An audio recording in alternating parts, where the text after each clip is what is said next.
हाथ से बच्चों की पिटाई भी बहुत अच्छी होती है और बेसन की पिटाई भी बहुत अच्छी होती है। और इसीलिए अम्माएं जो है रमजान में पकौड़े तलते तलते 2-4 बच्चों को सुधार भी देती हैं। हो गए बर्तन गंदे, तारी के बाद हमारा यही काम है, चाय बना दो और बर्तन धो दो। अब इस मिक्सचर को मैं 3 हिस्सों में डिवाइड कर दूंगी, यानी तकसीम कर दूंगी।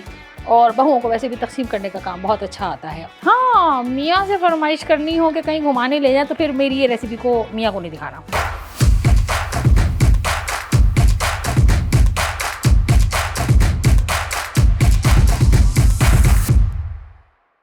भाई बात यह है कि रमज़ान शरीफ तो आ चुके हैं, लेकिन रफ्तारी जो है ना, मुझे पता है सब लोगों की पकौड़ों के बगैर पूरी नहीं होती है। और पकौड़ों को इतना हम लोगों ने ख़राब किया हुआ है ना कि यानी मिसाल दी जाती है बातें करोड़ों की और दुकान पकौड़ों की। यानी क्या मतलब है, पकौड़ों की दुकान रखना कोई बहुत छोटी बात है? जी नहीं, कोई छोटी बात नहीं है। तो शुरू करते हैं।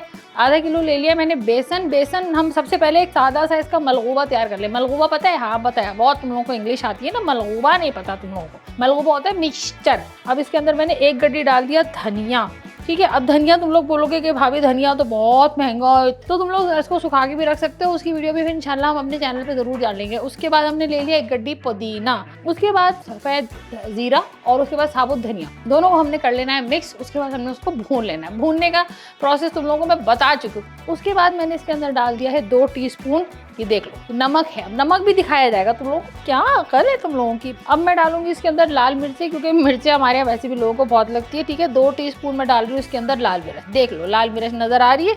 2 चुटकी मैंने लिया है ये सफ़ेद सोडा। और एक कपड़े धोने का सोडा मत डाल देना, सबके पेट कट जाएंगे सारा दिन रोज़ा रखने के बाद अगर उसका तुम लोगों ने खिला दिया पकौड़ा सबको। प्याज इस वक्त सोने के भाव मिल रही है, लेकिन मैंने क्या किया है कि आगे मैं इसमें एक और पकौड़ों की रेसिपी बताऊंगी, उसी की हरी प्याज मैंने लेके और वही मैंने इस्तेमाल कर ली, ठीक है। अब ये हो गया। अब थोड़ा सा हमें चाहिए होगा चाट मसाला, थोड़ा सा। अब जाहिर बात है सूखे पकौड़े तो बनते नहीं, पानी तो चाहिए होगा। अब ये मत पूछे मुझसे कोई कि पानी हम मिनरल वाटर ले या नलके का पानी ले। भैया तुम फ्रांस से मंगा लो पानी, तो मैं जहाँ से दिल चाहे पानी मंगा लो, पानी ले लो। अल्लाह, ये किसने दिया है मुझे बीटर? मुझसे नहीं हो रहा, ये हाथ से फिटते भैया पकौड़े। ये हाथ से बच्चों की पिटाई भी बहुत अच्छी होती है और बेसन की पिटाई भी बहुत अच्छी होती है। और इसीलिए अम्माएं जो है रमज़ान में पकौड़े तलते तलते 2-4 बच्चों को सुधार भी देती हैं, क्योंकि उस वक्त सब कुछ फैंटी पे लगा हुआ होता है। अम्माओं को फैंटी लगाना बहुत अच्छा लगता है, ये हमारा फेवरेट टाइम पास होता है। इसमें कहीं पर भी गुठलियाँ नहीं है, कुछ नहीं है, सिर्फ मसाले मसाले। अगर इसको ऐसे ही तलना चाहो इसको ऐसे ही तल दो, लेकिन हाँ ऐसी बात तो नहीं है कि हम तुमको कहें कभी इतनी तुम रेसिपी देख रहे हो तो तुम्हें सादा सी रेसिपी बता दें। अब हम तुम्हें इसकी वैरायटी बताते हैं। अब हमें पता है अच्छी तरह से कि किसी भी घर के अंदर ना एक जैसे प्याले नहीं होते, तो हमारे पास भी आज शो पे हमारे पास एक ये तरह का प्याला है और एक ये प्याला है जिसके अंदर हमने धनिया रखा था और एक ये प्याला है जिसके अंदर हमने पुदीना रखा था, क्योंकि हम बार बार बर्तन गंदे नहीं करेंगे, क्योंकि सबके जाने के बाद बर्तन हमें धोने पड़ते हैं। अब इस मिक्सचर को मैं 3 हिस्सों में डिवाइड कर दूंगी, यानी तकसीम कर दूंगी। और बहुओं को वैसे भी तकसीम करने का काम बहुत अच्छा आता है और मुझे भी बहुत अच्छा आता है। अब हम बनाएंगे आलू के पकौड़े। तुम लोग कहोगे हाँ आलू के पकौड़े में कौन सी खास बात है, फिर मैं कहूँगी चुप रहो। ये देखो ये है पीलर, इससे लो छिलके उतारो बारीक बारीक। क्या होता है, अब तुम लोग आलू इस तरह काटते हो और वो भी छुरी से, कोई मोटा कोई पतला, तौबा। और इसके लिए आपको कोई ख़ास ट्रेनिंग की भी ज़रूरत नहीं है। ये देखो अब ये बहुत गाढ़ा है आलू के पकौड़ों के लिहाज से, तो इसको हम थोड़ा सा पतला कर लेंगे ताकि आलू के ऊपर ये मिक्सर अच्छी तरह से लग जाए, ठीक है। और फिर हम इसको फ्राई कर लेंगे। तो जनाब ये आलू के पकौड़ों का मिक्सर तैयार है। अब हम चलते हैं दूसरे मिक्सर की तरफ। अच्छा अब ये आ गया दूसरा मिक्सर। ये प्याला छोटा है यार, दूसरा ले लेती हूँ मैं। हो गए बर्तन गंदे, तारी के बाद हमारा यही काम है, चाय बना दो और बर्तन धो दो। भाई मैं इसी प्याली में डाल के खंगाल रही हूँ, सही है। फेंका मत करो तुम लोग, फेंका फाकी मत किया करो भैया, सही है। इसी में खंगाल रही हूँ और इसी में से मैं और डाल रही हूँ। ये लो, ये थोड़ा सा मैंने इसको पतला कर लिया है। अच्छा हर इलाके का बेसन अलग अलग होता है, कुछ इलाकों का ऐसा होता है कि बिल्कुल आपने घोला और पता चल रहा है लई बन गई। ये क्या है भाई, झंडियाँ चिपकाए 14 अगस्त की इससे। अच्छा अब हम बना रहे हैं मिक्स सब्जी के। अच्छा सबसे पहले मैंने लिए हरी प्याज के पत्ते, ये तकरीबन मैंने 2 टेबल स्पून के करीब लिए। थोड़ी सी मैंने ली है पत्ता गोभी, बंद गोभी जिसको कहते हैं, और उसके बाद मैंने इसको भी बारीक बारीक स्लाइस कर लो, कोई इतनी मुश्किल चीज़ें नहीं है। थोड़ी सी मैंने ली शिमला मिर्च, ये बहुत ज़्यादा नहीं है, ये आधी शिमला मिर्च होगी, ठीक है। थोड़ा सा मैंने इसके अंदर डालनी है काली मिर्च। उसके बाद मैंने लिया है चिकन पाउडर, ये मैंने लिया है 1 टीस्पून के करीब, इसके अंदर मैंने डाल दिया। अच्छा ये 1-2 चुटकी के करीब मैंने लिया है ओरिगानो, ये ओरिगानो मैंने इसके अंदर डाल दिया। बस हो गए सब्जी के पकोड़े। अब इसको बाज़ार जाके आप जनाब किसी बड़े होटल में चले जाओ तुम लोग, बूफे है और 2200 रुपये पर हेड और 2600 रुपये पर हेड, और वहाँ पे हमने चाइनीज़ फ्रिटर्स खाए, दिमाग ख़राब। चाइनीज़ फ्रिटर पकोड़े को कहते हैं इंग्लिश में। बस इंग्लिश की मार मारते जाओ और देसी खाने ठुसाते जाओ। बेटा सब्ज़ी खिलाने का तरीका ही और कुछ नहीं है, ठीक। अब ये आ गए तीसरी तरह के पकोड़े, उसको भी बड़े बाउल में कर देती हूँ। अब हम बताओ तीसरी तरह के पकोड़े कौन से?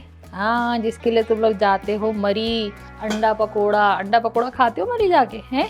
अच्छा, अंडा पकोड़ा इसी तरह से बेसिक रेसिपीज़ की इसी तरह से होती है, ठीक। लेकिन वो क्या करते हैं, जिसका फ्लेवर जिसका वो बहुत ज़्यादा देते हैं वो होती है कसूरी मेथी। कसूरी मेथी से ये होता है कि अंडे की खुशबू या बदबू जिसको कहते हैं ना, वो दब जाती है और ऐसा लगता है कि पता नहीं क्या चीज़ डाल के उन्होंने पकाया है, जबकि वो अंडे पकोड़े में कसूरी मेथी का बहुत ज़्यादा इस्तेमाल करते हैं। देखो, एक तरीका तो ये है कि अंडा पूरे का पूरा आपने डिप कर दिया एज इट इज़, इसको हाथ से। खैर मैं तो हाथ से करूँगी, ज़रा कैमरा बंद हो जाए फिर देखना मेरे हाथ के कमालात। उसके बाद दूसरा तरीका ये है कि आप इसको आधा कर लें। अगर अंडे महंगे हो जाएं और मेहमान ज़्यादा हों तो फिर जाहिर बात है मेहमान अफ्तारी की प्लेट में फिर शर्मा शर्मी में एक एक ही पीस उठाएगा ना, बल्कि बेहतर है कि प्लेट्स बना के आप रख दें ताकि एक से दूसरा कोई ले ही नहीं। पेशे खिदमत है, कंजूसी का नया रिकॉर्ड। ये लीजिए, एक एक स्लाइस तलिए ताकि मेहमान खुश और आपकी जेब भी खुश। तो खैर मैं इसको अभी बाद में टिप करूंगी, अब हम इन सबको कर लेते हैं फ्राई। अच्छा भाई, बात यह है कि तेल तो लेना पड़ेगा। अब तेल कितना भी महंगा हो, रमज़ान में तेल नहीं खाएंगे तो फिर क्या करेंगे हम? चाइना के तो हैं नहीं कि उबाल के खा लें। सबसे पहले मैं आलू के पकौड़े फ्राई कर रही हूँ और वो मैं हाथों से कर रही हूँ। देख रहे हो तुम लोग? हैं खबरदार जो किसी ने बोला कि हाथ से पकौड़े फ्राई करें, बेटा पकौड़े हैं, हम लोग फ्रिटर्स नहीं बना रहे ना लंदन में, इसलिए हम लोग पकौड़े बना रहे हैं। ये हाथ से ही फ्राई होंगे मेरे बच्चे, समझ में आई बात? कभी कोई काम किया हाथ से? अच्छा भाई, ये ब्राउन हो गए, ठीक है ना। अब इनको काला नहीं कर रहे हैं, हाँ ठीक है। हम अभी हलवा नहीं पका रहे हैं, इनको इसी आंच पे रखना। गैस वैसी बहुत महंगी आ रही है और बहुत थोड़ी आ रही है, तो गैस के ऊपर भी हल्का हाथ रखना। अच्छा, ये वाला चम्मच ले लेना भाई, रमज़ान से पहले 200-250 रुपये का तुमको इतवार बाजार में मिल जाएगा ये वाला चम्मच, ठीक है ना। झारी पहले झारी होती थी, अभी झारी होती है, अब ये पता नहीं इसको क्या कहते हैं, कुछ कहते ही होंगे भारत। अभी तो मेरे समझ में नहीं आ रहा है, तो इसको मैं पकौड़ों में बिजी हूँ, वेरी बिजी इन पकौड़ाज। अब इसी तेल के अंदर हम दूसरी तरह के पकोड़े बनाएंगे। ये मिक्स सब्जी के पकोड़े हैं।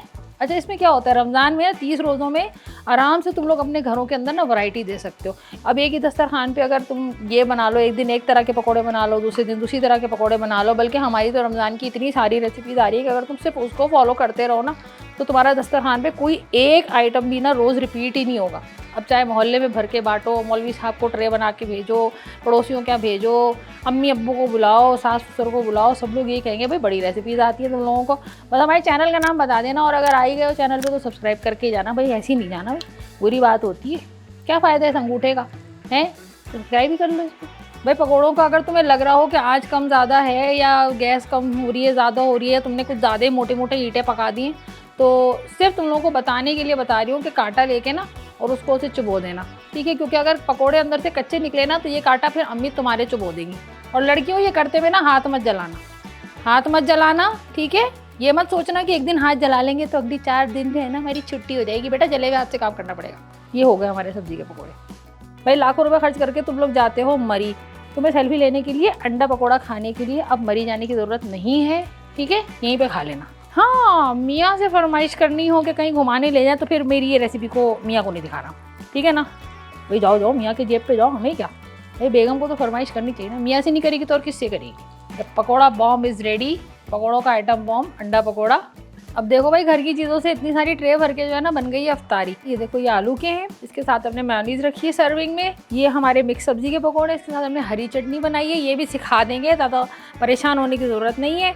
और ये है हमारे अंडा पकौड़ा। और अंडा पकौड़ा को जो है ना, अब ये मत समझना कि अंडों में सुइया लगा के हम कोई दम वम कर रहे हैं भाई, ये टूथपिक है। बहरहाल हमारी 3 तरह की डिशेज़ तैयार है, जाओ अब बना लेना, मोबाइल देख के साइड में मत रख देना।